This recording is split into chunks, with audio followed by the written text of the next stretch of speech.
The Shark Deck. Hey, I'm Johnny Mac with your daily comedy news. Chelsea Handler told a story to Jimmy Fallon that I guess we're supposed to believe and go along with the joke, but honestly, I don't believe it. It got a lot of headlines. Chelsea told Jimmy Fallon, I didn't know until I was 40 years old that the sun and the moon were not the same thing. Really? Jimmy played along. I found this hard to believe. What are you talking about? Handler said, it was shocking to me as well. Chelsea was on with Fallon promoting her appearance last weekend on the Critics' Choice Awards, and she is openly campaigning for the Daily Show hosting gig, and she'll be guest hosting that in February. Anyway, her story is she was on a safari in Africa. She told Jimmy, my sister and I were riding on an elephant, and there was a man riding an elephant for us because we don't know how to ride an elephant. My older sister, Simone, looked up at the sky and said, Chelsea, look up. It's not often you get to see the sun and the moon at the same time, except like once a month if you're up at like 6:30 in the morning and the moon is setting in the west and the sun is rising in the east. I see this all the time. She told Jimmy, I was like, Scooby-Doo. I'm like, what? I said, wait, but they're always together. As soon as I said that, my sister turned around. She goes, what did you say? She said, I need you to tell me what you think is happening between the sun and the moon. Chelsea said, I was like, honestly, I just assumed when the sun went down, it popped back up as the moon. The man riding the elephant spoke no English and went, pfft. And he's like, another dumb American, All right, okay. So, first of all, I don't believe that you thought the sun and the moon were the same thing. I just don't believe you're that stupid. Second, why did the man riding the elephant go, pfft, if he doesn't speak English? How did he know what you were talking about? Maybe he understands English but doesn't speak it? Is that what you're saying here? I call hogwash on this entire story. There's no way you're that stupid. Vulture had a fantastic profile of Sarah Sherman under the headline, A Beautiful Mind for Sarah Sherman. Comedy is all about putting on a show and being absolutely disgusting. I shared this on Wednesday, on the Facebook group, Daily Comedy News Podcast Group. I also shared it in the subreddit, which is Daily Comedy News. Vulture writes, in May 2021, shortly before being cast on SNL, Sarah made a video called The Sarah Vaccine, in which she made a concoction of gasoline, juice, and the special ingredient, urine. I'm cleaning that up for you. She used a nasty version of the P word. Anyway, it's gasoline, juice, and urine, and then drink it. She said, I did a show in Portland, and my friend Tammy had to walk out in the middle to puke in the parking lot. Sarah considers that an accomplishment. She's known for playing a version of herself on Weekend Update in which she goads Colin Jost. An example, she asked Colin Jost why there are no Jews at SNL. Colin says, there are Jews on the show, including her. Sarah then turns to the camera and says, in other news, local wet blanket Colin Jost is keeping track of the amount of Jews at SNL. I like when she does that bit. A lot of fun. She knows what people expect to hear about her past, and she bristles at it, Sarah said. I think a lot of people like to romanticize comedians being outsider, romantic losers. She grew up on Long Island. She was odd, but not off-puttingly so. She had her bat mitzvah on April Fool's Day. She claimed the date was not intentional, just a gift from God. She sent invitations in the form of snakes in a can.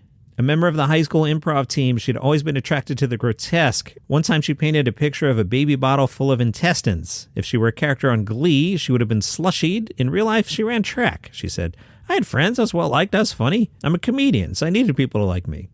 I have a deep, dark desire within me to be accepted by others.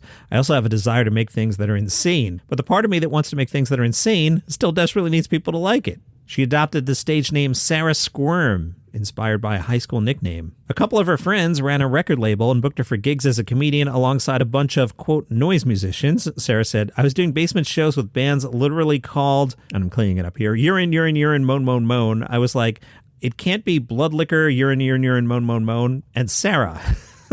When she started her own noise and comedy show, Helltrap Nightmare. The poster included an illustration of, as she describes it, a uterus where the eggs were eyeballs, the smile was an open vagina, the lips were made out of intestines, and there was a severed finger as a tampon in it. Alrighty. Fun article if you want to check it out on my socials. The spokesman caught up with Dan Cummins. He talked about when he started at comedy. He said it was a forgettable sports bar. Season Ticket had what they called a club inside it called Laughs. It was a little spot in the sports bar, plywood painted black. Laughs wasn't much at all, but it started me. On his current tour, I'm going to address the current polarization we've had over recent years. We've become so divided, and everyone sees that over the last few election cycles. Everyone has gotten so tribal. Most are either on the left or the right. There's a lot more choices. The spectrum is huge, but people ignore that. I talk about heavier subjects like abortion. I talk about the lack of critical thinking. There's so much to go on about.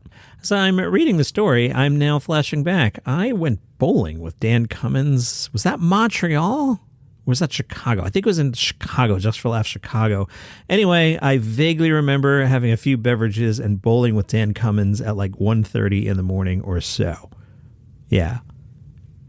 Anyway, he says, I wasn't a comedy nerd as a kid, and I'm still not a comedy nerd. I love George Carlin, but I'd rather read David Sedaris' books. I wasn't that into stand-up growing up. I like sketch comedy more. When I was in high school, I never dreamed of comedy as a career. In September, he's going to host a camping event where he'll be performing. This in the Poconos. He says it's our second year of doing this. It's a unique situation for fans of my comedy and podcast. We have a camp on a 400-acre spread with a heated pool and some cool amenities. We're hoping 500 to 1,000 people come out. I'll be putting together my own production. We're just going to have fun. That's going to be great. But right now, I'm focusing on my tour. Hey, if you want to support the show, you can go to buymeacoffee.com/dailycomedynews. I wasn't planning on doing the plug today, but to accommodate my schedule, I'm recording 3 of these podcasts back to back to back. This is the 3rd one, and my voice is giving out, so I've been sipping the iced coffee right next to me. So you can go to buymeacoffee.com/dailycomedynews.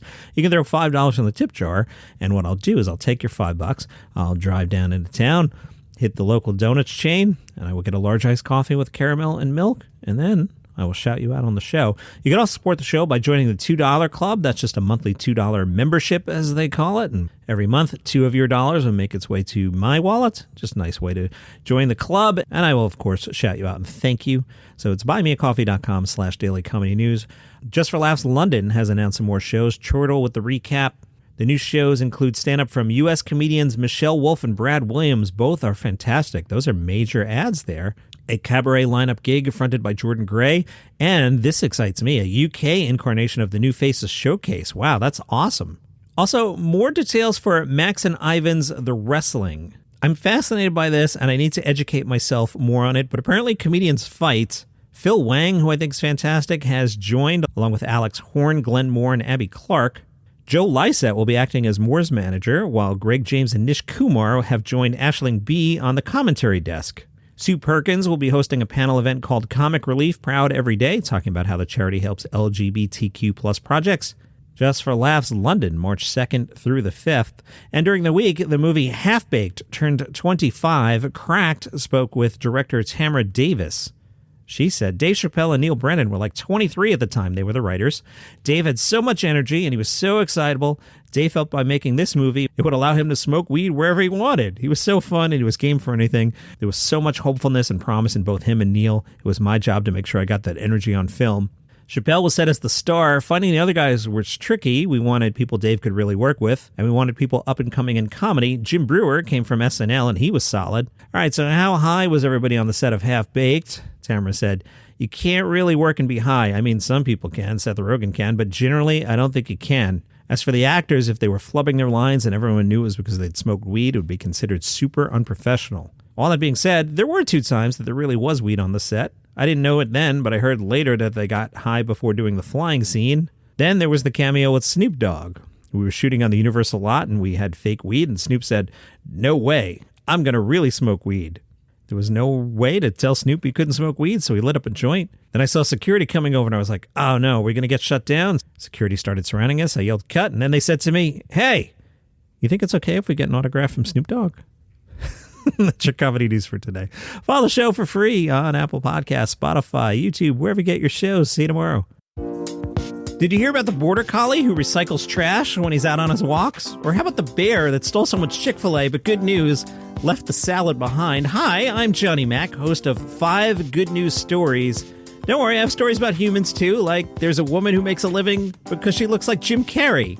It's my podcast. It's 5 Good News Stories. 5 Good News Stories. The number 5 Good News Stories. Twice a week. 5 Good News Stories. Oh, and Shamrock Shakes are back too. Good news. 5 Good News Stories, wherever you get your shows.